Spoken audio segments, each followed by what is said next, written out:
Hello everyone, my name is Brecken, I'm the average Catholic convert, and in this video I want to be going over a topic that I recently covered in a paper. The paper is titled Transcendence and the Limits of Atheism, a Thomistic Response to Aristotle's Way. Now this paper hasn't been published or anything like that, it cannot be found on the internet, it's just something that I submitted for a class. But this book is in response to Aristotle's Way, a book written by Edith Hall, published in 2018. Now, there's not much in Hall's book that I find myself disagreeing with. Hall does a great job of introducing Aristotle to the common person who might have no experience with Aristotle.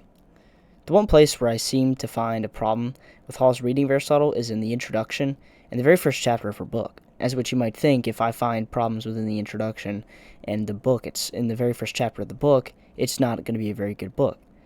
And that is sort of the case. I didn't really enjoy the book. I thought it was very broad, and a very surface-level understanding of Aristotle and his thought. Edith Hall states in her introduction that Aristotelian philosophy could be a source of fulfillment for atheist and agnostic thinkers because it offers them a, quote, decent and virtuous life without having to subscribe to any religious doctrine. And we can see this on page 20 and 21, when she states that she lost her religion, and she just, quote, couldn't get in touch with the invisible friend I had previously called God. And on page 30, she states, virtue ethics have always attracted humanists, agnostics, atheists, and skeptics, precisely because they offer to people who want to live a contented, decent, and constructive life a considered way in which to do so. Now, why do I find this problematic with what she's trying to accomplish in this book? Well, spoiler alert, it's because I think it's a very surface-level understanding of how Aristotle thought. When it comes to happiness, as Hall demonstrates, for Aristotle, happiness is not a transient state, but instead a flourishing state, achieved by virtuous acts and fulfilling one's potential. We see this in the very first paragraph of chapter 1, titled Happiness. It states, quote, according to him, that is Aristotle, the ultimate goal of human life is simply happiness, which means finding a purpose in order to realize your potential and working on your behavior to become the best version of yourself. But is this all one needs to feel a sense of happiness? Aristotle believed that humans were ordered to an end goal, eudaimonia, happiness. As a Thomist, I concede that happiness is the end goal, but not happiness found in finite, changing things in this world. Aristotle himself even points out that things may happen in our life that can cause hindrance to our happiness. He states in Book 1 of the Nicomachean Ethics, page 53, great and frequent reverses can crush and mar our bliss, both by the pain they cause and by the hindrance they offer to many activities. Close quote. But things in this life change. To put it in scholastic language, the things of this world are movable. Therefore, when we seek our ultimate happiness, as Aristotle states, is the most perfect contemplation, we must seek to inquire about the immovable. St. Thomas Aquinas states in Summa Theologiae, question 62, article 1, quote, by the name of beatitude is understood the ultimate perfection of rational or of intellectual nature, and hence it is that it is naturally desired, since everything naturally desires its ultimate perfection. Now there is a twofold ultimate perfection of rational or of intellectual nature. The first is one which it can procure of its own natural power, and this is in a measure called beatitude or happiness. Hence Aristotle states in Ethics Book 10 that man's ultimate happiness consists in his most perfect contemplation, whereby in this life he can behold the best intelligible object, and that is God. Above this happiness there is still another, which we look forward to in the future, whereby we shall see God as he is. This is beyond the nature of every created intellect. Close quote. Aristotle acknowledges the existence of the, quote, prime mover, or first cause, and we can see this in Metaphysics Book 8. According to the Thomistic tradition, and Aristotle, this is God. Therefore, in achieving, quote, perfect contemplation, according to Aristotle, we should seek the contemplation of the unmoved mover, and that is God.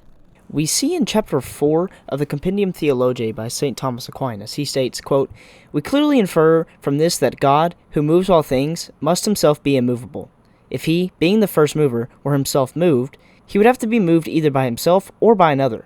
He cannot be moved by another, for then there would have to be some mover prior to him, which is against the very idea of a first mover. If he is moved by himself, this can be conceived in two ways, either that he is mover and moved according to the same respect, or that he is a mover according to one aspect of him and is moved according to another aspect. The first of these alternatives is ruled out, For everything that is moved is to that extent in potency, and whatever moves is in act. Therefore, if God is both mover and moved according to the same respect, he has to be in potency and in act according to the same respect, which is impossible. The second alternative is likewise out of the question. If one part were moving and another were moved, there would be no first mover himself as such, but only by reason of that part of him which moves. But what is per se is prior to that which is not per se. Hence there cannot be a first mover at all, if this perfection is attributed to a being by reason of a part of that being. Accordingly, the first mover must be altogether immovable. To quote St. Thomas Aquinas, Compendium Theologiae, chapter 149, he states, quote, "Man's consummation consists in the attainment of his last end, which is perfect beatitude or happiness, and this consists in the vision of God. The divine vision results in unchangeability in the intellect and in the will. In the intellect, because its inquiry ceases when it comes to the first cause, in which all truth can be known.